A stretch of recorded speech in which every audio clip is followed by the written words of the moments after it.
Welcome to Luca and Miguel. Enjoy the video. In this video, I will show how to reset your Kia Stinger service light.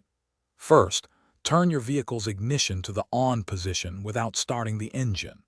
Make sure the car is in park and all doors are securely closed for safety.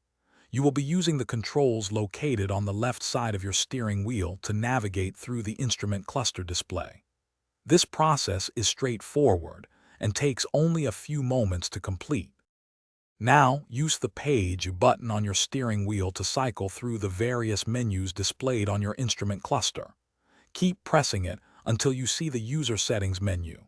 Once User Settings is highlighted, press the OK button, usually located in the center of the steering wheel controls, to select it and enter that specific menu.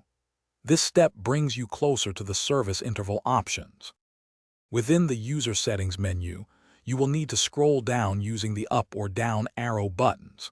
Look for the option labeled Service Interval. Once you find it, select Service Interval and press the OK button again. This action will open a new screen where you can manage the service reminder settings, including the crucial reset function.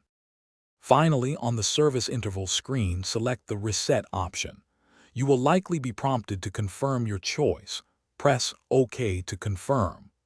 After confirmation, the service light on your Kia Stinger's dashboard should turn off, indicating a successful reset. To fully verify, turn off your vehicle's ignition, wait a few seconds, and then restart it. Thanks for watching and please subscribe. It's the best investment you'll ever make.